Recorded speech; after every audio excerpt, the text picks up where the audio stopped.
नमस्कार, स्वागत है आपका स्वदेश आर में। मैं हूं सृष्टि शर्मा और इस बुलेटिन की शुरुआत करते हैं इस वक्त की सबसे बड़ी खबर के साथ, जो कि जुड़ी है पेटीएम से, जहां पे रिजर्व बैंक ऑफ इंडिया ने एक्शन लिया है और उन्होंने पेटीएम पेमेंट्स बैंक पर कड़ी कार्रवाई की है।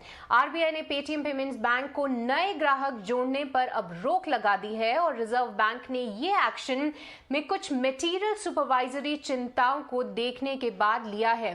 साथ ही रिजर्व बैंक की तरफ से और भी आदेश आया है कंपनी के लिए, जहां पे रिजर्व बैंक ने पेटीएम पेमेंट बैंक को यह भी आदेश दिया है कि वो अपनी आईटी ऑडिट सिस्टम का ऑडिट कराने के लिए आईटी ऑडिट टीम को नियुक्त करें और उनकी रिपोर्ट पढ़ने के बाद ही रिजर्व बैंक ये फैसला करेगी कि ये प्रतिबंध हटना चाहिए या नहीं। और इसी पर ज्यादा अपडेट देने के लिए अब हमारे साथ दो खास मेहमान जुड़ चुके हैं। अश्विन पारिक, जो कि मैनेजिंग पार्टनर है एपीएएस के, और ईटी नाउ की कंसल्टिंग एडिटर मैथिली बुशरमत मैम।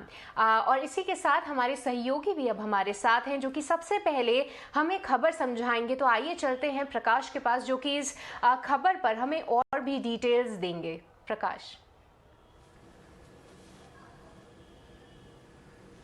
देखिए, काफ़ी बिग डेवलपमेंट है, खासकर अगर आप पेटीएम पेमेंट्स बैंक लिमिटेड की बात करें, क्योंकि अभी अभी उनको अप्रूवल मिला था।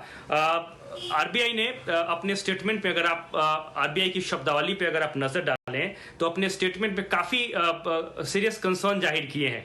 उसमें कहा है कि सुपरवाइजरी कंसर्न्स हैं, ये नोटिस किया गया है, ये किस किस लेवल का होगा इसको जानने के लिए ये जरूरी है कि पेटीएम जो है, पेटीएम पेमेंट्स बैंक लिमिटेड जो है एक आईटी ऑडिट फर्म अपॉइंट करे, उसका जो पूरा आईटी सिस्टम है उसकी ऑडिटिंग होगी, उसके बाद जो है आगे की प्रक्रिया डिसाइड की जाएगी।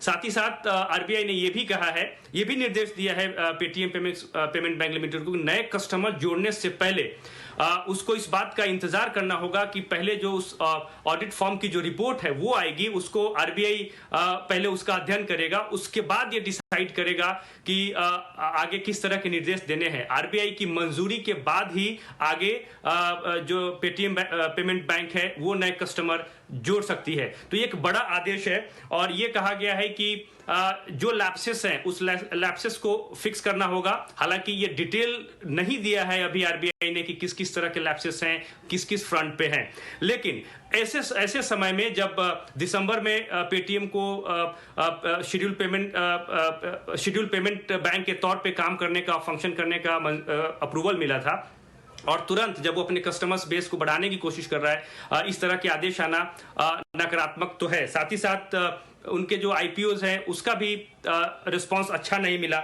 ऐसे में आगे की राह कैसे होने वाली है ये देखने वाली बात होगी। अगर आप आंकड़ों पर नजर डालें तो 31 मार्च 2021 तक पेटीएम पेमेंट्स बैंक के पास जो कस्टमर्स हैं वो 64 मिलियन के आसपास जो सेविंग अकाउंट है और करीब करीब 5200 करोड़ रुपए के आसपास का डिपॉजिट है। तो काफी टफ कंपटीशन है। ऐसे कॉम्पिटिटिव मार्केट में जब आप अपने मार्केट रीच को बढ़ा रहे हैं, ऐसे समय में इस तरह के आदेश आना सब चुनौती तो है।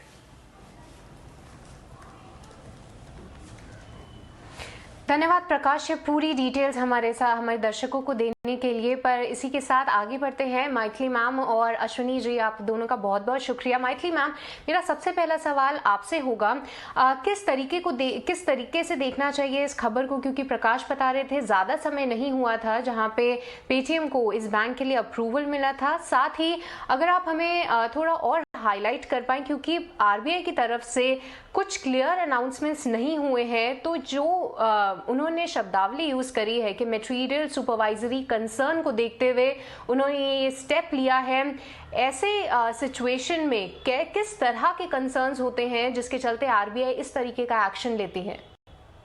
अभी जैसे आपने कहा, ये बहुत ही इंपॉर्टेंट है और सीरियस मैटर है, क्योंकि जब आरबीआई का प्रेस रिलीज बोलता है मटेरियल सुपरवाइजरी कंसर्न्स, इसका मतलब ये है कि काफी सीरियस और इंपॉर्टेंट डेवलपमेंट्स हुए हैं as far as RBI is concern vis a vis Paytm bank. और जरा ख्याल रखिए कि पहली बार नहीं हुआ है। 2018 में भी आरबीआई ने ऐसा एक्शन लिया था, लेकिन 2018 अगस्त में एक्शन लेने के बाद तुरंत जनवरी में इन्होंने बैन लिफ्ट कर दिया। दोबारा अक्टूबर 21 में आरबीआई ने पेटीएम बैंक पे थोड़े से मॉनेटरी पेनल्टीज इंपोज किए थे और उस टाइम पे आरबीआई ने देखा कि पेटीएम बैंक कई बार रॉन्ग या फॉल्स डिक्लेरेशंस देती है आरबीआई को, लेकिन इसके बावजूद दिसंबर 2021 में आरबीआई ने पेटीएम बैंक को सेकंड शेड्यूल में जोड़ दिया। सेकंड शेड्यूल का ये मतलब है कि ये वाले जो बैंक्स जो सेकंड शेड्यूल में फीचर होती हैं, उनको वो आरबीआई से लेंडर ऑफ लास्ट रिजॉर्ट करके पैसे ले सकती हैं। तो एंटायर फाइनेंशियल सिस्टम जेओपार्डी में हो सकती है इसके जरिए। तो क्लियरली आरबीआई ने अपनी सुपरवाइजरी जो एक्शन लेना था, it is fallen behind in that and now it is worried about, but सरप्राइजली जो ऐसा है कि जो पेटीएम बैंक के बारे में जो आशंका है, जो शक है, लेकिन उसके बावजूद वो कह रहे हैं कि आप ही अपनी एक ऑडिट टीम लगा दीजिए, आईटी ऑडिट। अगर आरबीआई को इतना डाउट है तो खुद क्यों नहीं आईटी ऑडिट टीम लगाती? This is very strange, is like asking a guilty person कि आप ही अपना जज ढूंढो। So the whole situation is not very clear and RBI certainly doesn't come out in looking very good as a result of this. तो उनको पूरा transparent होके बताना चाहिए what are these material concerns. RBI क्यों अपने आप ऑडिट आईटी ऑडिट फर्म क्यों नहीं अपॉइंट करती? Why are they leaving it to Paytm bank? या ये भी याद रखिए कि पेटीएम पेमेंट्स बैंक का जो शेयर होल्डिंग स्ट्रक्चर है, उसमें विजय शेखर शर्मा के पर्सनल कैपेसिटी में 51% वो खुद ओन करते हैं और बाकी जो शेयर होल्डिंग है वो उनके सब्सिडरी कंसर्न्स है। तो ऐसे share holding is virtually a concern of entirely owned concern of Vijay Shekhar Sharma, directly or indirectly. तो ऐसी सिचुएशन में क्या जल्दी थी आरबीआई को कि सेकंड शेड्यूल में इस बैंक का नाम भी जोड़ ले? बहुत सारे क्वेश्चंस हैं और आरबीआई के वैसे भी सुपरवाइजरी रोल के बारे में बहुत सारे क्वेश्चन मार्क्स हैं। NBFCs, banks, Yes Bank, ILFS, DHFL, तो clearly this doesn't cast RBI in good light at all. Yes ma'am, काफ़ी सारे कंसर्न्स ऑलरेडी अगर पेटीएम को भी देखें तो हैं, क्योंकि मैनेजमेंट ग्रोथ को लेकर भी काफ़ी पॉजिटिव रहते हैं, पर ये जो अभी एजेंसी से कंसर्न्स आ रहे हैं वो काफ़ी हार्टनिंग है। पर अश्विनी जी, मैं अब आपसे ये सवाल पूछना चाहूँगी कि पेटीएम को देखें तो उन्होंने स्मॉल फाइनेंस बैंक के लिए भी ये कंपनी जाने वाली थी। क्या इस मूव के बाद क्या जो कंपनी की स्ट्रैटेजी थी स्मॉल फाइनेंस बैंक को लेकर, उसको झटका लगता हुआ दिख सकता है? मैं शायद इस ऑर्डर को इतना ज्यादा डिटेल में नहीं देखूंगा। मेरे ख्याल से अगर कोई टेक्नोलॉजी का ग्लिच है जिसकी वजह से आरबीआई ने फर्दर कस्टमर एक्विजिशन का अगर रोक लगाया है, तो मेरे हिसाब से एक बार वो टेक्नोलॉजी ग्लिच, जैसे पास्ट में भी हमने देखा है कहीं क्रेडिट कार्ड के रिलेटेड कहीं पे, जैसे मतलब एक तरह से कहते कि आप कस्टमर को नहीं एक्वायर करते हैं, मास्टर कार्ड को जैसे लगा हुआ था। तो मतलब हर एक चीज के पीछे उसका एक कारण होता है जो रेगुलेटर को बताने की जरूरत होती है। I mean I would certainly से कि मैंने किसी कंट्री के अंदर किसी भी बैंकिंग रेगुलेटर को एक्सप्लेन कुछ भी करते हुए देखा नहीं है। आफ्टर ऑल कस्टमर की, डिपॉजिट होल्डर की, इनकी इंटरेस्ट को देख के, पब्लिक इंटरेस्ट को देख के रेगुलेटर हमेशा ये एक्शन लेते हैं। और ये एक्शन का मतलब इतना ज्यादा एक्सपांड करके या ज्यादा उसको मतलब एक उसका मीनिंग देने का मेरे हिसाब से देना कोई तो मतलब बड़ी बात नहीं है। मेरे हिसाब से अगर कोई टेक्नोलॉजी ग्लिच है, क्योंकि आफ्टर ऑल पेमेंट बैंक जो होती है वो सारा टेक्नोलॉजी और टेक्नोलॉजी की एफिकेसी के ऊपर डिपेंड करता है। अगर टेक्नोलॉजी में कहीं कोई ग्लिच आ गया है और वो करेक्ट कर लेती है, आईटी ऑडिट से वो करेक्ट करवा लेती है, जो संशय मतलब आरबीआई को या रेगुलेटर को आए होंगे वो संशय जरूर पेटीएम बैंक को बताए होंगे। जो मतलब या तो हमें या आपको उसकी मतलब डिटेल जानने की जरूरत नहीं होती है। पेटीएम बैंक अगर उसके ऊपर एक्ट करता है, एक बार ऑडिट करवा के वापस रेगुलेटर को सबमिट करता है कि इस तरह से हमारे ऑडिटर इंडिपेंडेंट ऑडिटर बताते हैं, तो मेरे हिसाब से मतलब once again things can go back to normal situation.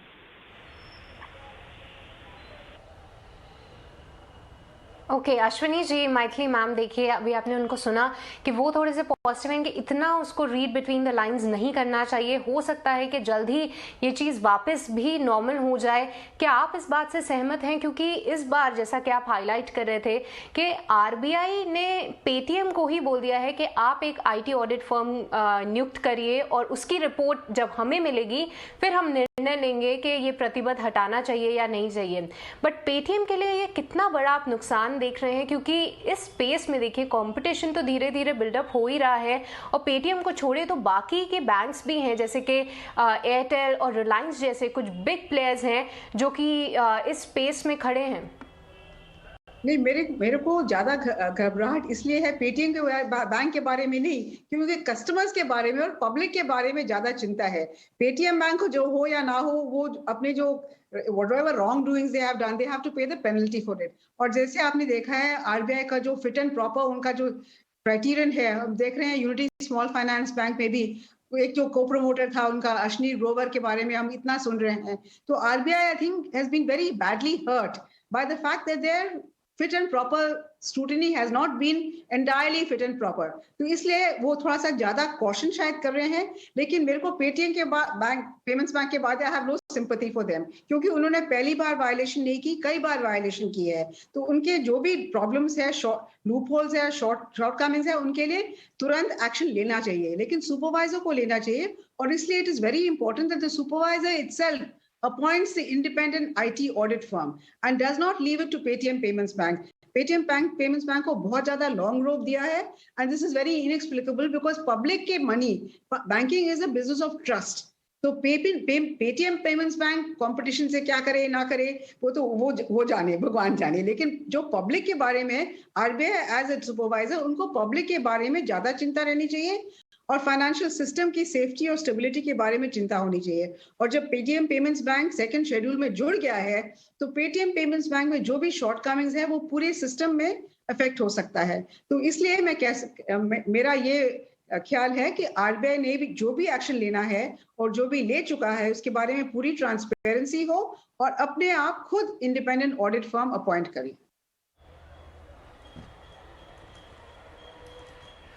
ठीक है, इसी के साथ मैथिली मैम और साथ ही अश्विनी जी, आप दोनों का बहुत बहुत शुक्रिया इटीना स्वदेश पे जुड़ने के लिए और इस पूरी जो बड़ी खबर हमारे सामने आई है उस पर चर्चा करने के लिए। तो पेटीएम से जुड़ी ये बड़ी खबर जहां पे आरबीआई ने एक्शन लिया है उनके पेमेंट्स बैंक पे, क्या वो आने वाले समय में नई ग्राहक नहीं जोड़ सकती है, उनकी आईटी सिस्टम को लेकर कुछ दिक्कतें हैं, उस पर स्पष्ट जानकारी अभी आरबीआई की तरफ से फिलहाल नहीं आई है, पर उन्होंने कंपनी को आदेश दिया है कि वो एक आईटी ऑडिट फर्म नियुक्त करे और उसकी रिपोर्ट के बाद ही वो निर्णय लेंगे कि ये प्रतिबंध रुकना चाहिए या इसको हटा देना चाहिए। पर अभी के लिए नए ग्राहक नहीं जुड़ेंगे पेटीएम पे, तो पेटीएम के लिए एक बड़ा झटका। देखना होगा कि स्टॉक भी किस तरीके से रिएक्ट करता है। कई सारे ग्रोथ प्लान्स हैं, वो कहीं ना हैम्पर हों, इसकी चर्चा भी हम आगे करेंगे। पर चलिए अब आगे बढ़ते हैं और आज के मार्केट की बात कर लेते हैं, क्योंकि आज लगातार चौथे दिन बाजार में तेजी देखने को मिली है। निफ्टी में करीब 35 अंकों की तेजी देखने के बाद हमने करीब 16,630 के आसपास निफ्टी बंद होता हुआ नजर आया है। लेकिन ब्रॉडर मार्केट्स की अगर बात करें तो वहां पे किस तरीके का एक्शन देखने को मिला और ये पूरे हफ्ते हमने किस तरीके का एक्शन देखा, ये पूरी जानकारी देने के लिए अब हमारे साथ मेरी सहयोगी मानसी दवे जुड़ चुकी हैं। मानसी, बताइए। बिल्कुल, आपने सही कहा। यहाँ पर शुरुआत जो इस हफ्ते की होते हुए दिखी काफ़ी चैलेंजिंग रही और उसके बाद हमने मंगलवार से देखा लगातार अच्छी तेज़ी के बीच बाजार ट्रेड करते हुए दिखे। और अच्छी बात यह है कि शुक्रवार के दिन भी हमने पॉजिटिव क्लोजिंग ही दिखाई। अच्छी मजबूती के बीच तमाम इंडेक्स में हमने क्लोजिंग देखी। हालांकि आउट परफॉर्मेंस अगर देखें तो मिड कैप इंडेक्स से देखने को मिली। सारे के सारे इंडेक्स जो हैं आपकी टीवी स्क्रीन पर है और उनकी क्लोजिंग जो है काफ़ी पॉजिटिव रही। मिड कैप स्पेस करीब 122 अंकों की तेज़ी के साथ क्लोज होता हुआ दिखा। वहीं सेक्टोरल परफॉर्मेंस की अगर बात करें, निफ्टी फार्मा सेक्टर सबसे ज्यादा आउट परफॉर्मेंस आज के सत्र में इस स्पेस ने दिखाई। फार्मा स्पेस से जो स्टॉक्स भी रहे जिनमें काफी एक्शन देखने को मिला। इसके अलावा फर्टिलाइजर स्टॉक्स का भी आज दिन था। फर्टिलाइजर स्पेस में जो खबरें आती हुई दिखी, एनएफएल फैक्ट चंबल फर्टिलाइजर पर उससे तेजी देखने को मिली, उससे जुड़ी रिसर्च भी हमने आप तक पहुंचाई। शुगर स्पेस का भी आज दिन था। शुगर स्पेस में लगातार हम एक्शन देख रहे हैं। आने वाले क्यूज जो है शुगर सेक्टर के लिए न्यूज फ्लोज भी काफी पॉजिटिव नजर आ रहे हैं। आईटी स्पेस और ऑटोमोबाइल स्पेस में बिकवाली का दबाव हमने देखा। लेकिन इस पूरे हफ्ते के मार्केट को अगर समझने की कोशिश करेंगे, इस हफ्ते में निफ्टी ने करीब 2% के रिटर्न्स दिखाए, सेंसेक्स ने 2% के रिटर्न्स दिखाए, मिड कैप और स्मॉल कैप स्पेस ने भी परफॉर्म कर इस पूरे हफ्ते में दिखाया है। सेक्टोरल परफॉर्मेंस अगर इस हफ्ते की देखें, सबसे ज्यादा मजबूती मीडिया सेक्टर में करीब 7% की बढ़त इस पूरे हफ्ते देखने को मिली। इसके ठीक पीछे फार्मास्यूटिकल इंडेक्स करीब 6% की तेजी महज 4 दिनों में, यानी कि मंगलवार से जो तेजी पकड़ी थी बाजार ने, तब से लेकर अब तक अच्छी तेजी के बीच ट्रेड्स दिखाए फार्मा स्पेस ने। साथ ही connecting sector health care space में भी अच्छी तेजी के बीच कामकाज हमने देखा, और साथ ही आईटी स्पेस आज हालांकि परफॉर्म नहीं कर पाया, लेकिन पूरे हफ्ते करीब 4% की बढ़त के साथ स्पेस ने परफॉर्म कर दिखा। रियल्टी स्पेस में भी 3% तक की तेजी पूरे हफ्ते में देखने को मिली। निफ्टी के गेनिंग मोमेंटम भरे स्टॉक्स की अगर बात करें, इस हफ्ते में सिप्ला ने सबसे अच्छा परफॉर्मेंस निफ्टी स्पेस में किया है। करीब 11% के रिटर्न्स सिप्ला में हमने देखे हैं। तो फार्मा सेक्टर ने भी परफॉर्म कर दिखाया, और सिप्ला यानी कि फार्मा सेक्टर से ही जुड़ा स्टॉक भी परफॉर्म कर रहा है। सन फार्मा करीब 8% की तेजी देख रहा था, और आईओसी में करीब 8% की बढ़त देखी। क्विकली आने वाले हफ्ते के इंपॉर्टेंट ट्रिगर्स अगर देखें, फरवरी के WPI डेटा जो है 14 मार्च को आते हुए दिखेंगे। FOMC के इंटरेस्ट रेट डिसीजन पर फोकस रहेगा, वहीं बैंक ऑफ इंग्लैंड के इंटरेस्ट रेट डिसीजन और बैंक ऑफ जापान के इंटरेस्ट रेट डिसीजन पर आने वाले हफ्ते के लिए एक बड़ा फोकस रहेगा। धन्यवाद मानसी। इस हफ्ते का मार्केट का पूरा एक्शन हमारे दर्शकों के सामने रखने के लिए देखना काफी अहम होगा, क्योंकि रूस और यूक्रेन के बीच में जो तनाव था वो थोड़ा सा कम होने की आशंका लगाई जा रही है। तो उसको लेकर मार्केट कैसे रिएक्ट करता है हम जरूर देखेंगे। पर चलिए अब आगे बढ़ते हैं, और विनिवेश को लेकर सरकार ने अपना स्टैंड जो है वो साफ कर दिया है कि किसी भी परिस्थिति में विनिवेश की प्रक्रिया धीमी नहीं होगी, चाहे बाजार की उठापटक हो या फिर दुनिया में कहीं जंग हो।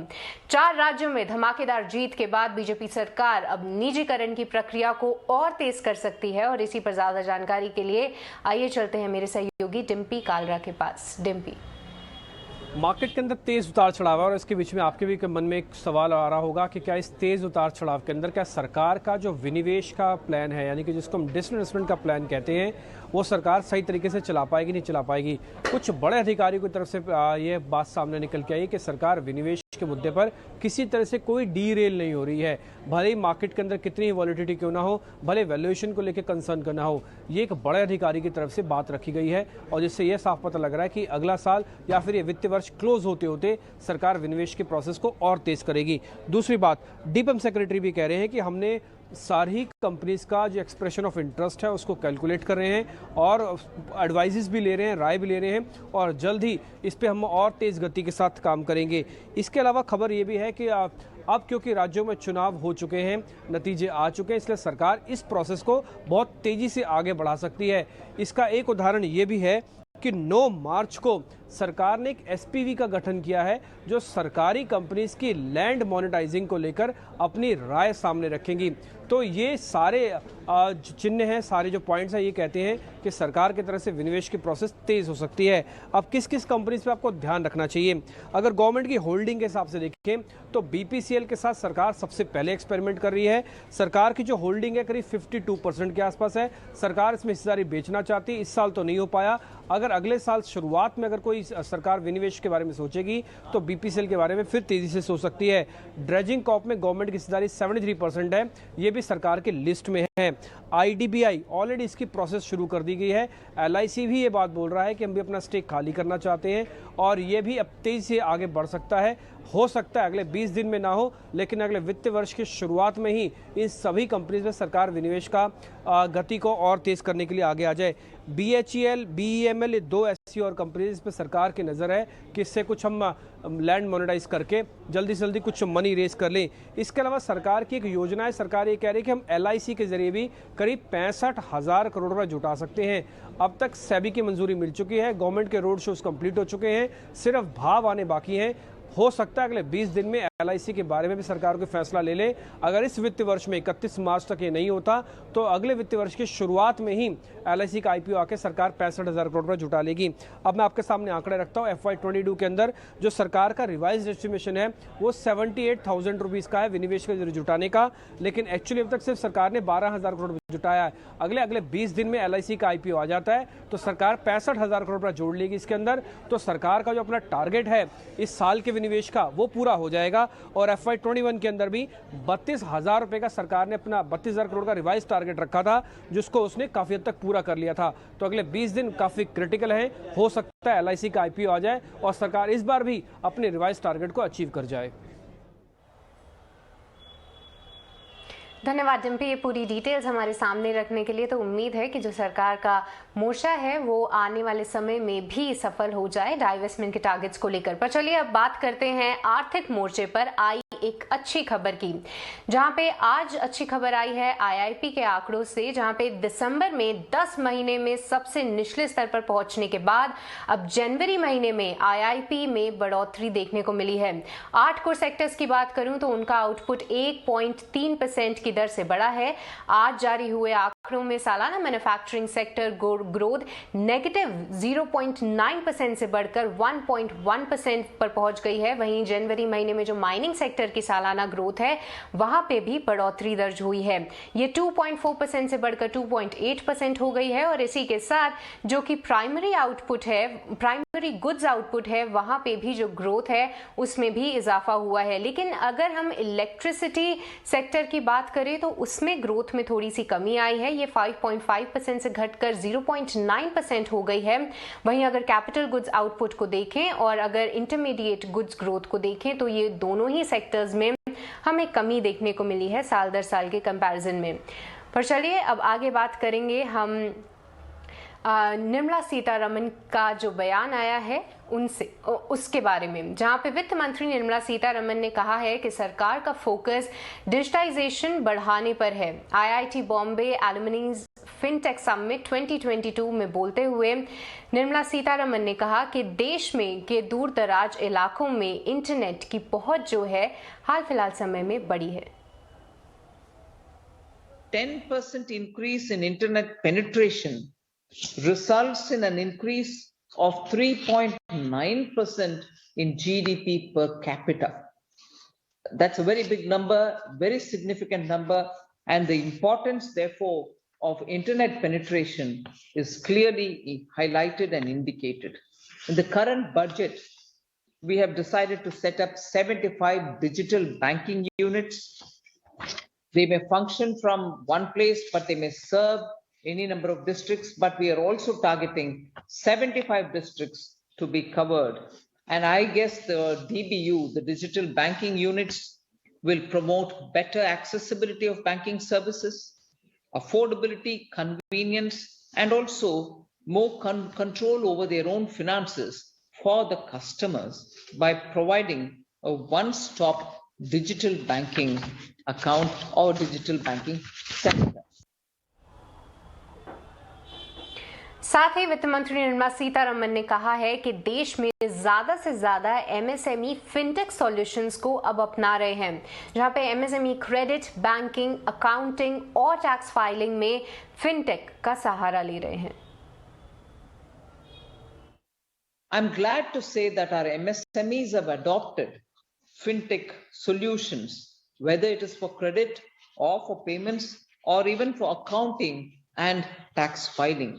Government has recently launched the Open Credit Enabled Firm Framework and Account Aggregator Framework, through which I think this whole process will be made easy and also expedited.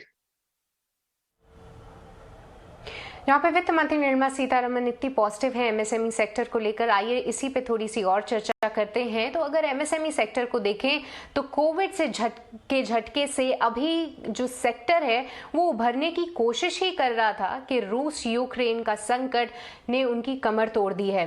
कच्चे माल और क्रूड की कीमतों में जो उनके मार्जिन्स हैं वो करीब करीब अब खत्म हो गए हैं और साथ ही वो बैंक का लोन चुकाने के भी हालत में नहीं है। कितना है एमएसएमई के लिए ये संकट, आइए देखते हैं खुशबू तिवारी की ये रिपोर्ट। भारत में सबसे ज़्यादा रोज़गार देने वाला जो सेक्टर है वो है एमएसएमई, लेकिन इसी सेक्टर पे जो इनपुट कॉस्ट की मार है वो सबसे ज़्यादा पड़ रही है।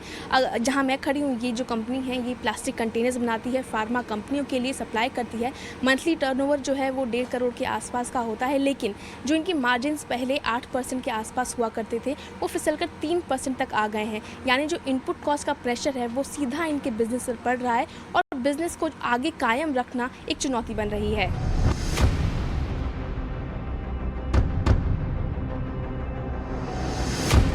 छोटे और मझौले कारोबारी जो कोविड-19 की मार से अभी उबर ही रहे थे, उनके लिए दिक्कतें और बढ़ गई हैं। रूस और यूक्रेन की जंग के बीच कमोडिटी की कीमत कीमतों में काफी ज्यादा उछाल आया है। इस उछाल को अगर पिछले कुछ साल की बढ़त से जोड़कर देखें तो 20 से 50% तक का उछाल दिखता है। ऑर्डर पुरानी कीमतों पर ही डिलीवर करने की चुनौती है और इस बढ़ती लागत को ग्राहकों को पास करना मुश्किल साबित हो रहा है। हम लोग बढ़ाने की कोशिश कर रहे हैं, लेकिन सामने कंपनी जो है वो बढ़ाने को रेडी नहीं है, तो वो हिसाब से हमारा वो भी लॉस हो रहा है। महंगा क्रूड यानी पेट्रोल डीजल की कीमतें बढ़ेंगी, जिसका बोझ उठाने में एमएसएमईज को और तकलीफ होगी। जब से रूस और यूक्रेन के बीच जंग ऐलान हुआ है, यानी 24 फरवरी से अब तक कच्चा तेल 30% चढ़ चुका है, नेचुरल गैस के दाम 4% महंगे हो चुके हैं, तो वहीं जिंक की कीमतें 24% और कॉपर की 13.5% बढ़ चुकी हैं। घरेलू बाजार में सोया तेल 14% महंगा हो चुका है और सनफ्लावर ऑयल 9%। एसएमई सेक्टर को पुराने रेट पे देना पड़ेगा, वो नुकसान लेकर करना पड़ेगा, तो इसका इम्पैक्ट होगा एसएमई सेक्टर के जो बैंक फंडिंग का जो इंटरेस्ट बढ़ते हैं, जो इंस्टॉलमेंट होता है, तो इसमें एनपीए बढ़ने के चांसेस है। मेरी राय गवर्नमेंट को है कि जब तक ये वॉर चल रहा है या जब तक ये पैंडेमिक पूरी तरह से खत्म नहीं होता है, और एक 2-3 महीने का उनको रिलीफ देना चाहिए, 3 महीने आगे बढ़ाना चाहिए, रिस्ट्रक्चरिंग के ऊपर बहुत फोकस करना चाहिए। कई एमएसएमईज को अब तो लोन में डिफॉल्ट और एनपीए में जाने का डर सता रहा है। वित्त वर्ष लगभग खत्म हो रहा है, लेकिन इमरजेंसी लोन की भी किस्त अदा करना एमएसएमईज के लिए भारी पड़ रहा है। खुशबू तिवारी की रिपोर्ट, ET Now स्वदेश।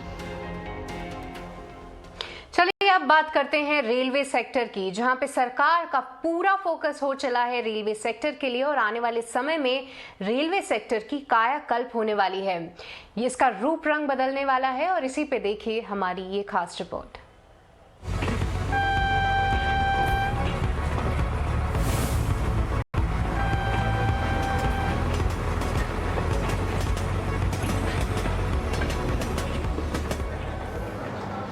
नमस्कार, मैं हूं उत्कर्ष चतुर्वेदी और आप देख रहे हैं हमारी आज की एक खास पेशकश, नए रंग में रेलवे।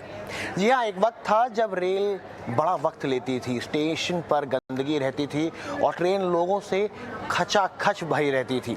लेकिन पिछले कुछ सालों में कई बदलाव आए हैं और आने वाले कुछ सालों में पूरा रेलवे अब नए रंग में मिलेगा। कैसे, समझते हैं इस रिपोर्ट में।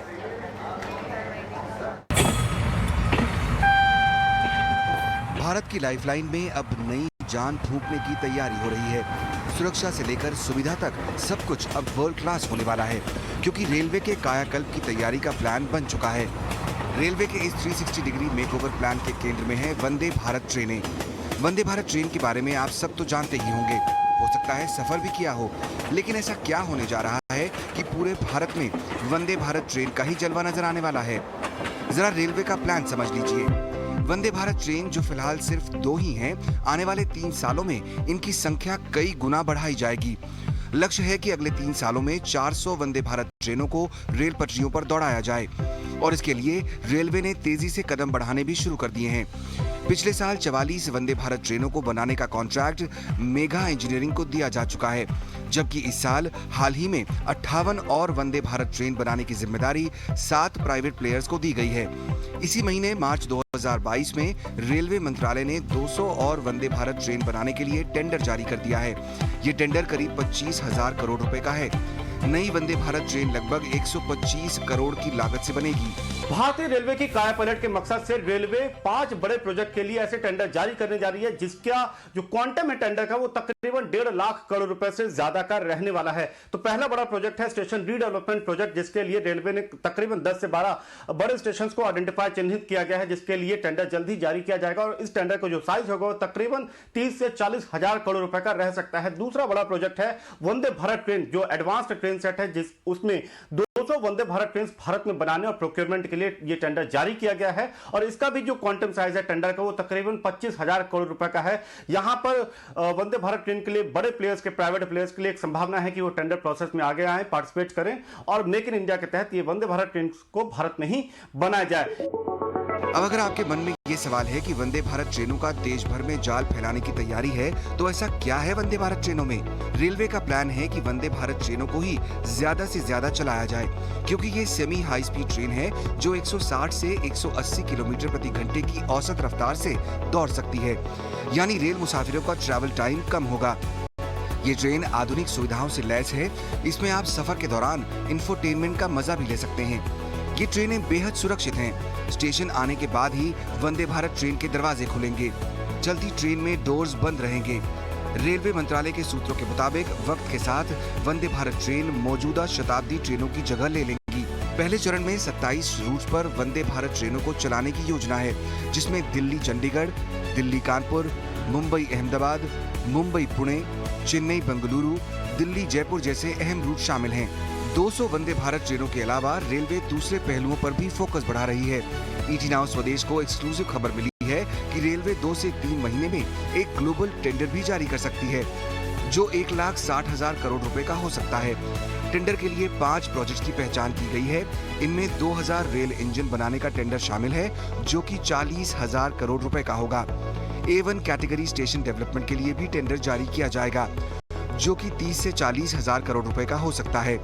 साथ ही कवच सुरक्षा के तहत 3000 किलोमीटर रेल ट्रैक का भी टेंडर इसमें शामिल है, जो कि 1500 करोड़ रुपए का हो सकता है। रेलवे ने 90,000 वैगन्स बनाने और खरीदने के लिए पहले ही 35,000 करोड़ रुपए का टेंडर जारी कर दिया है। हालांकि ये सब योजनाएं धीरे धीरे ही अमल में लाई जाएंगी। इन योजनाओं के जरिए रेलवे अपनी लेट लतीफ और असुरक्षित यात्रा की छवि को मिटाकर वर्ल्ड क्लास रेलवे की पहचान बनाने की कोशिश कर रहा है। समीर दीक्षित, ईटी नाउ स्वदेश।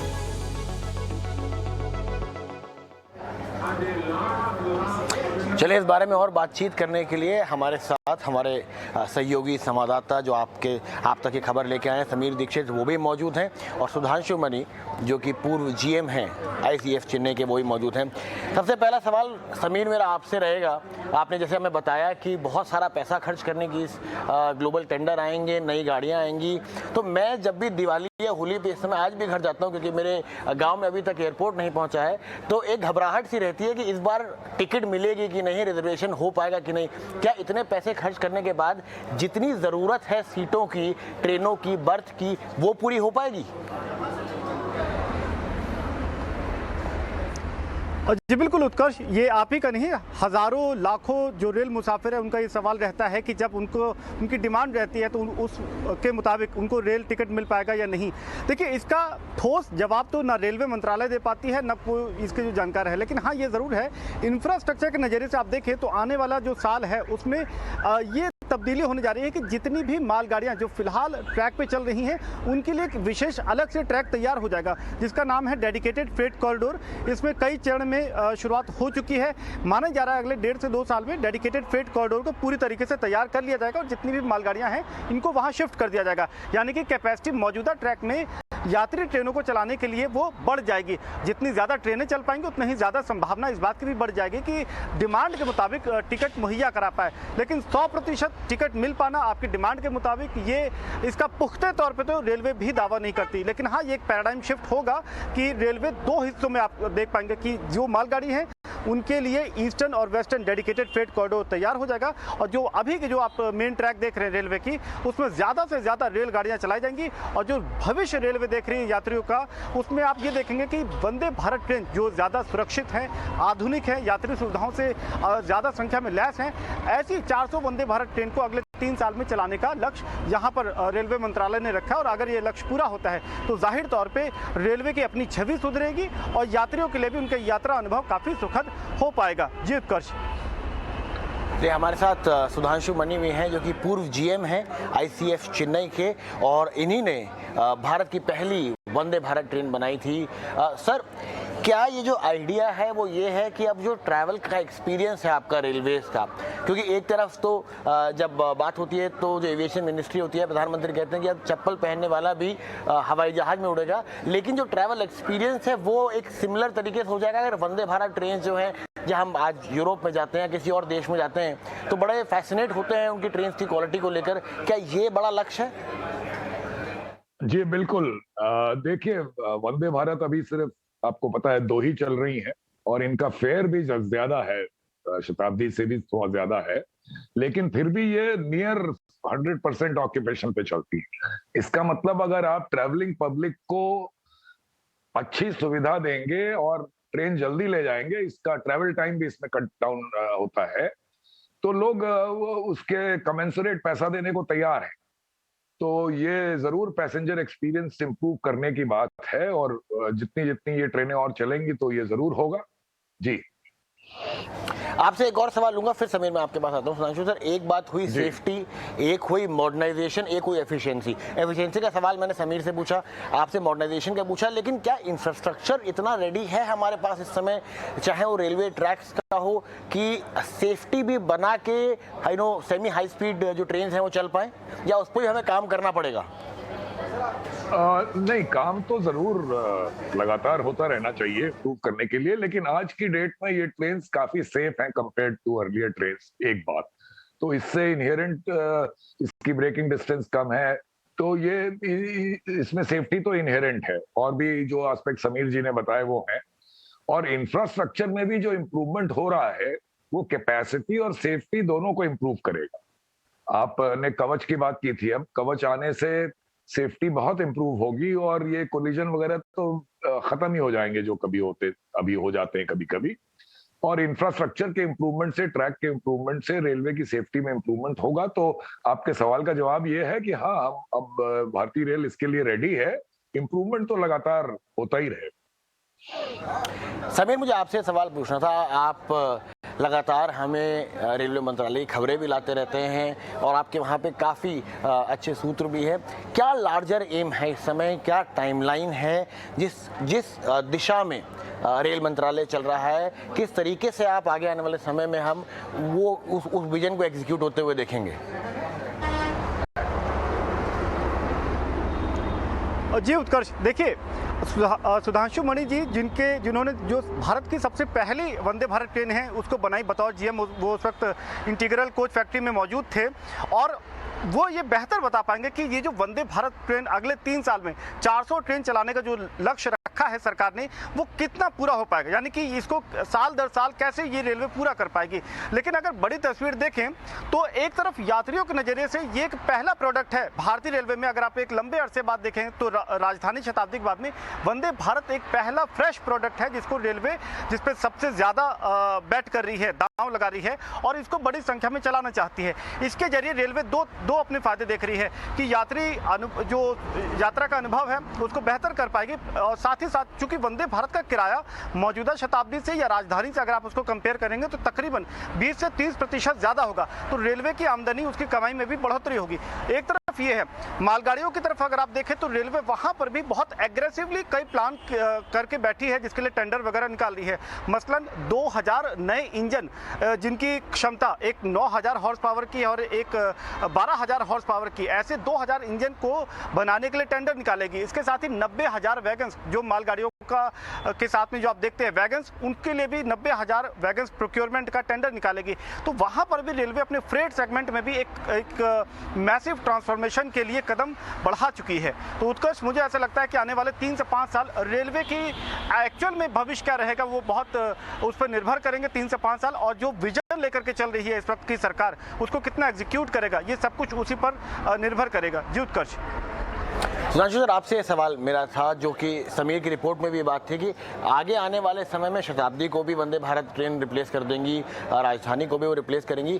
क्या लॉन्ग टर्म विजन ये है कि चाहे किसी भी प्रकार का ट्रैवलिंग एक्सपीरियंस हो रेल में, जो फैसिलिटीज़ हैं वो बेसिक मिनिमम ऐसी रहें जैसी वंदे भारत ट्रेन में आगे आने वाले समय में? नहीं, ये तो नहीं मैं कहूंगा, क्योंकि इनका फेयर ज्यादा है और हमें कॉमन मैन का भी ध्यान रखना है। मैं ये कहूंगा कि देखिए, अभी समीर जी ने कहा कि ये 3 साल में 400 बनेंगे कि नहीं, मैं बेटर बता पाऊंगा। इस समय मुद्दा ये नहीं है कि 400 3 साल में बन पाएंगे कि नहीं। बड़ी बात ये है कि 3.5 साल से ट्रेन नहीं बनी है और अब सरकार ने मन बना लिया है। तो अब ये 400 3 साल में बने या 6 साल में, ये उतनी इंपॉर्टेंट बात नहीं है। 3 साल में नहीं बन पाएंगी, मुझे लगता है 5 से 6 साल लगेंगे, लेकिन वो भी बहुत बड़ी बात होगी। और आपका सवाल कॉमन मैन को भी ध्यान रखते हुए, एक जो चीज मैं कहता रहता हूं, कुछ काम उस पे हुआ है, ये नॉन एसी कोचेस को बनाना बंद कर देना चाहिए। एसी कोचेस में और कैपेसिटी डेवलप करने की अभी भी गुंजाइश है, और उसका फेयर और कम किया जा सकता है। भारत को जिसका प्रिटेंशन है अभी, और ऐसा होना चाहिए कि 2035-2040 तक हम एक आप कह सकते हैं एक डेवलप्ड इकोनॉमी हो जाए, तो उसमें आप पैसेंजर्स को सबको कंफर्ट से आपको ले जाना है। तो वंदे भारत तो नहीं, लेकिन इसी इकोनॉमी का फर्दर उसमें कैपेसिटी डेवलप करके कुछ ऐसा सोचना चाहिए कि हर भारतीय जो है एयर कंडीशन कंफर्ट में ट्रेवल कर पाए, बिना फेयर ज्यादा बढ़ाए, बल्कि घटा के फेयर, आज के AC3 से के फेयर से कम करके, और ये पॉसिबल है। इसी पे मेरा आखिरी सवाल आपसे सुधांशु सर कि हम अक्सर बिजनेस वर्ल्ड में इकोनॉमीज ऑफ स्केल की बात करते हैं कि जब किसी भी चीज़ का बड़े लेवल पे प्रोडक्शन होता है तो उसकी कॉस्टिंग कम होती है, क्योंकि अब हम बात कर रहे हैं ग्लोबल टेंडर्स की 1,60,000 करोड़ के, हम 400, तो क्या आपको लगता है कि उसके साथ जो अभी फेयर्स हैं, जो अभी ट्रैवलिंग कॉस्ट है, वो भी कम करी जा सकती है? देखिए, और भी इसमें इश्यूज हैं और चीजें तमाम और इवेंट्स होते रहते हैं। देखिए, जब पिछले ये यूक्रेन वॉर के बाद तमाम रॉ मटेरियल का दाम रातों रात बढ़ गया, तो और बहुत से फैक्टर हैं। लेकिन आपकी बात सही है, इकोनॉमीज ऑफ स्केल के साथ अगर हम अच्छे से नेगोशिएट करें, क्योंकि हमारी लिवरेज है, ये बड़ी क्वांटिटी, इतने जो आप रोलिंग स्टॉक के जो गिने अपने 90,000 वैगन और ये हजारों लोकोमोटिव्स और इतनी सारी कोचेज, ये बहुत कम ही देश है दुनिया में जो इस तरह खरीद सकते हैं। तो नेगोशिएट करके अच्छा कॉन्ट्रैक्ट अगर हम लोग वर्कआउट करें तो उसका इम्पैक्ट हर चीज पे आएगा, इंक्लूडिंग दी टैरिफ, जरूर। सुधांशु सर, समीर सर, आप हमारे साथ बने रहिए, क्योंकि बात कवच की हुई तो हमने सोचा कि हम अपने दर्शकों को ये बता भी दें कि इसका सफल परीक्षण कुछ दिन पहले ही किया गया है। तकनीक ऐसी है कि अगर आमने सामने दो ट्रेन आ रही हैं तो अपने आप ही ब्रेक लग जाएंगे और टक्कर नहीं होगी। देखिए रिपोर्ट। भारतीय रेलवे को अधिक सुरक्षित बनाया जाए, मॉडर्न बनाया जाए, रेल मुसाफिरों का भरोसा और बढ़ाया जाए, इसके लिए रेलवे ने नई तकनीक का सहारा लिया, जिसका सफल परीक्षण भी किया। नाम है कवच।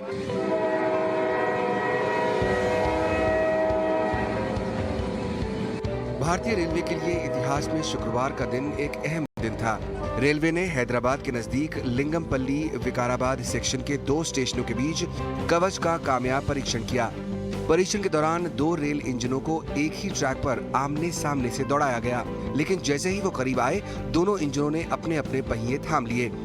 एक इंजन में खुद रेल मंत्री अश्विनी वैष्णव थे, तो दूसरे इंजन में रेलवे के आला अफसर सवार थे। कवच एक ऐसी स्वदेशी तकनीक है जिससे रेल हादसों पर रोक लग सकती है। रेलवे पहले चरण में इस तकनीक का इस्तेमाल 2000 किलोमीटर के ट्रैक पर करने जा रही है, लेकिन धीरे धीरे ये तकनीक पूरे देश में आजमाई जाएगी। देखिए, प्रधानमंत्री श्री नरेंद्र मोदी जी का क्लियर विजन है कि आत्मनिर्भर भारत में जो हमारी क्रिटिकल टेक्नोलॉजीज हैं, सबसे इम्पॉर्टेंट टेक्नोलॉजीज हैं, वो देश में डेवलप हो, देश में डिज़ाइन हो और देश के काम आए। सुरक्षा कवच रेलवे के लिए एक अति महत्वपूर्ण टेक्नोलॉजी है। रेलवे का दावा है कि अगर इंजन ड्राइवर को नींद लग जाती है या किसी गलती से सिग्नल पार कर जाता है तो कवच के चलते ट्रेन अपने आप रुक जाएगी। कवच के जरिए बारिश और कोहरे के दौरान रेल ड्राइवर 2 किलोमीटर दूर से सिग्नल का पता लगा सकेंगे। इतना ही नहीं, ट्रेन के ट्रैक के किनारे बने रेलवे गेट्स के करीब पहुंचते ही उसके इंजन की सीटी भी अपने आप बजने लगेगी। इससे ये कवच से हमारा को बहुत कॉन्फिडेंस इम्प्रूव होता। कॉन्फिडेंस मतलब अभी सिग्नल पासिंग डेंजर इज बड़ा पनिशमेंट लोको पायलट के लिए, रिमूवल फ्रॉम सर्विस करता, इतना पनिशमेंट देता। अभी ये कवच का इसमें सिग्नल पास डेंजर में पास करने नहीं देता ये। सो हमारा जॉब सेफ्टी सिक्योर्ड। रेलवे के मुताबिक कवच दुनिया की सबसे सस्ती टेक्नोलॉजी है। भारत में इसे आजमाने के बाद रेलवे का इरादा इस तकनीक को विदेशों में एक्सपोर्ट करने का भी है। ये तकनीक क्या है, इसको समझने के लिए हम एक ट्रेन इंजन में मौजूद हैं। जिस तरीके से आप देखें तो ये इंजन में ये पटरी पर दौड़ रही है और ये किस तरीके से लोको पायलट पूरे ट्रेन का संचालन यहाँ पर मैनुअली ये अभी तक करते हैं और उसी का एक झलक आप देख रहे हैं कि किस तरीके से मैनुअली ट्रेन ऑपरेट की जाती है। लेकिन कवच नई तकनीक क्या है वो आप देखें कि कवच के तहत ये एक नया सिस्टम यहाँ पर रखा गया है जिसमें पूरी जानकारी, पूरे ट्रेन ऑपरेशंस की जानकारी यहाँ पर आपको दिखाई देगी। मसलन कितना डिस्टेंस और ट्रैवल करना बाकी है, स्पीड क्या है, आने वाला ट्रेन का जो सिग्नल है वो किस कलर का है, रेड, येलो या ग्रीन, वो भी यहाँ पर दिखाई देगा। तो पूरी जानकारी यहाँ पर ड्राइवर को आसानी से उपलब्ध होगी। दूसरी बात यह कि यदि किसी गलती से मान लीजिए पायलट सिग्नल, रेड सिग्नल पार कर जाता है तो ये कवच जो कि रेडियो फ्रिक्वेंसी और RFID पे आधारित है, ये ऑटोमेटिकली ट्रेन को रोक देगा, यानी कोई दुर्घटना को होने से रोकेगा। ठीक इसी तरीके से मसलन अगर एक पटरी पर 2 ट्रेन मौजूद हैं तो भी ये किसी दुर्घटना को रोकेगा, क्योंकि इस कवच की मदद से एक ट्रेन 2 ट्रेन के बीच में जो गैप होगा 300 मीटर के गैप पर ट्रेन अपने आप रुक जाएगी। समीर दीक्षित, ET नाउ स्वदेश। चलिए, तो आपने देखा कि कवच जो है वो इंडिजीनियस टेक्नोलॉजी है, कैसे काम करती है। सुधांशु सर, मैं इस पर आपका एक कमेंट लेना चाहूँगा, कितना बड़ा ब्रेक थ्रू है आपके हिसाब से, क्योंकि अक्सर ये सुनते आए थे बचपन से कि 2 ट्रेन एक ट्रैक पे आई और उसकी वजह से जाने गई हैं। कितना बड़ा ब्रेक थ्रू है आपके हिसाब से ये टेक्नोलॉजी? ये बहुत बड़ा ब्रेक थ्रू है और मैं बताता हूँ आपको क्यों। देखिए, वर्ल्ड ओवर यूरोप ले लें अगर, तो वहाँ जो सिग्नलिंग की टेक्नोलॉजी है वो स्टेजेस में आगे बढ़ी है। PTCS लेवल 1, PTCS लेवल 2, अब लेवल 3 की बात हो रही है। और हम लोग अगर अभी आज कहें हमारा जो सिस्टम है वो ETCS लेवल 0 बोलिए कि हम वहां पे कवच के थ्रू हम जो प्रेवलेंट वर्ल्ड टेक्नोलॉजी है ETCS लेवल 2 उसके करीब पहुंच गए हैं।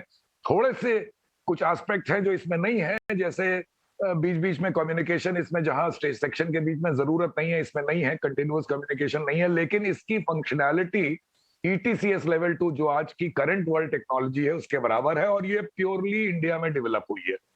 तो इस लिहाज से ये हमें बहुत कम पैसों में, अगर हम ETCS लेवल 2 लगाते तो बहुत पैसे लगते, और इसकी वजह से हम हजारों करोड़ रुपया भारतीय रेल के लिए बचेगा, भारत देश के लिए बचेगा। इस लिहाज से मैं कवच को बहुत बड़ा ये ब्रेक थ्रू मानता हूं। ये वंदे भारत एक्सप्रेस से भी कहीं ज्यादा बड़ा अचीवमेंट है। बहुत बहुत शुक्रिया सुधांशु सर हमारे साथ जुड़ने के लिए, और समीर हमारे साथ जुड़ने के लिए। वो लगातार हमारे पास रेलवे की बड़ी से बड़ी खबरें लाते रहने के लिए।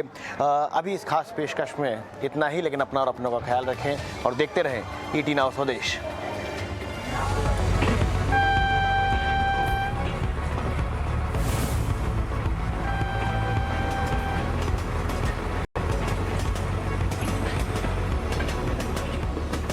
चलिए बात करते हैं कोविड से बचने के लिए बूस्टर डोज लगाने की, जहां पे अब आपको इंजेक्शन का दर्द सहने की जरूरत नहीं है। नेजल वैक्सीन अब मौजूद है, जहां पे नेजल वैक्सीन के बूस्टर डोज का ट्रायल जो है आज से शुरू हो गया है, और दिल्ली के एम्स के अलावा भी कई सारे सेंटर्स हैं जहां पे इसका ट्रायल हो रहा है। हम आपको बता दें कि 18 साल से ऊपर के जो लोग हैं उनके 100 वॉलंटियर्स पर फिलहाल इसका ट्रायल होगा, और जो लोग कोविड की दोनों टीके लगा चुके हैं, जिनके पास कोवैक्सीन और साथ ही कोविशील्ड की भी दोनों डोजेज हैं, उन पे ही ये ट्रायल फिलहाल किया जाएगा। साथ ही भारत बायोटेक की इस वैक्सीन के principal investigator doctor Sanjay Rai ने बताया कि नेजल वैक्सीन सफल रही तो सबसे अच्छी बात यह होगी कि इंजेक्शन का डर और उससे होने वाला दर्द खत्म हो जाएगा। This could be, we don't know the result, but see how this will work. Most probably this will provide mucosal immunity, just like natural infection. Like after natural infection, we are also getting mucosal immunity. So if this vaccine will provide a mucosal immunity, then definitely that will be a game changer.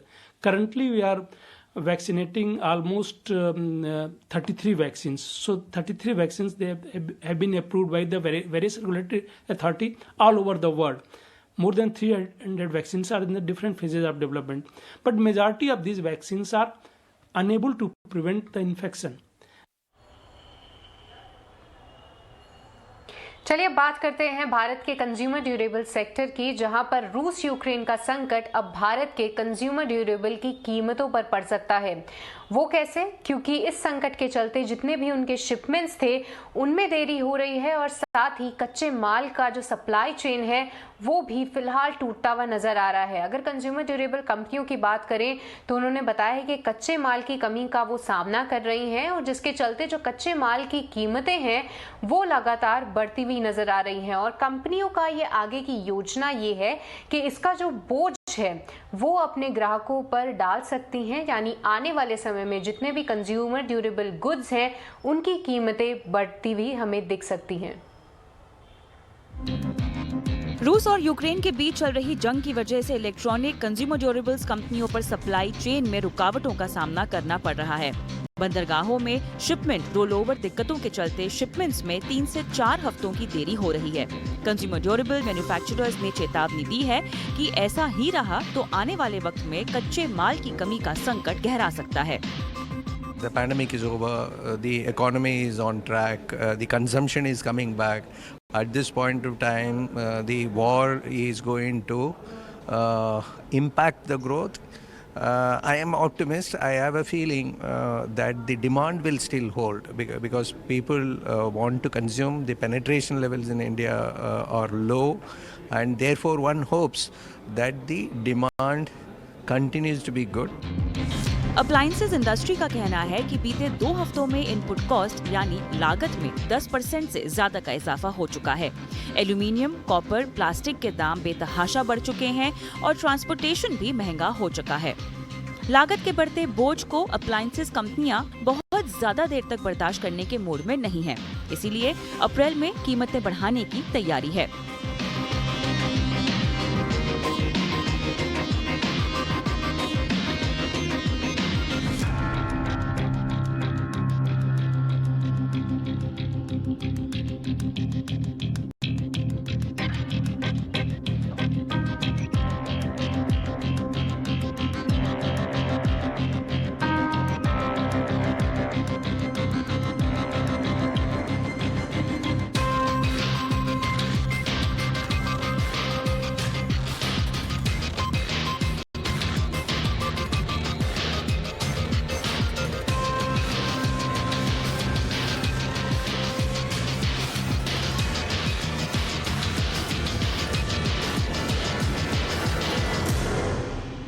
कुछ electronics और consumer durable companies ने अब supply chain disruptions को भी face करना शुरू कर दिया है रशिया यूक्रेन कॉन्फ्लिक्ट की वजह से।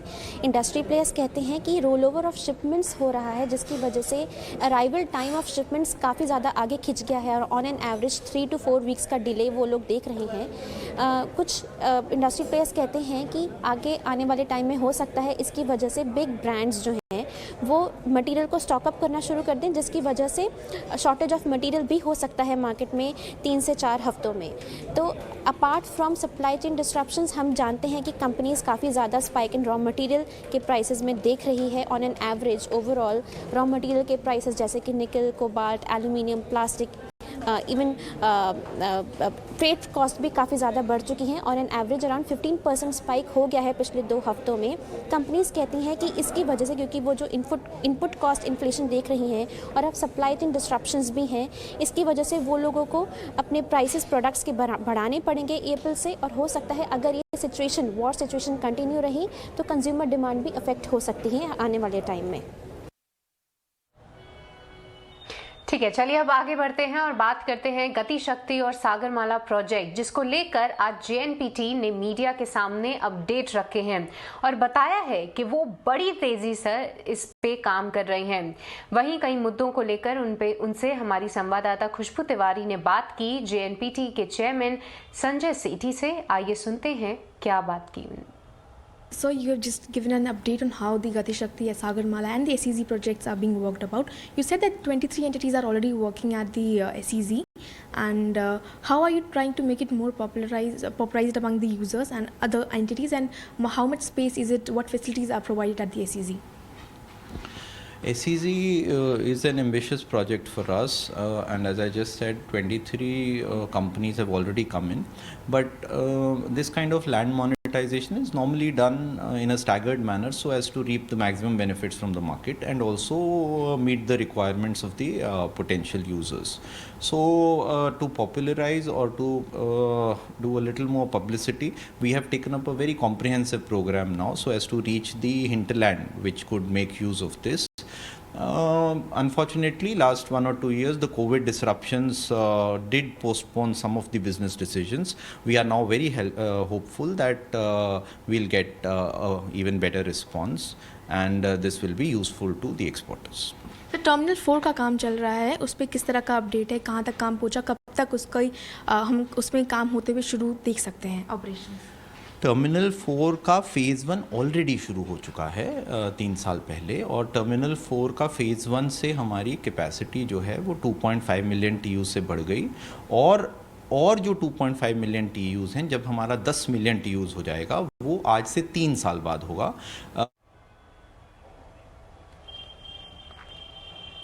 ठीक है, इसी के साथ स्वदेश आर के इस बुलेटिन को समाप्त करने का यही वक्त हो चला है, पर और खबरों के लिए आप बने रहिए 18 और स्वदेश के साथ।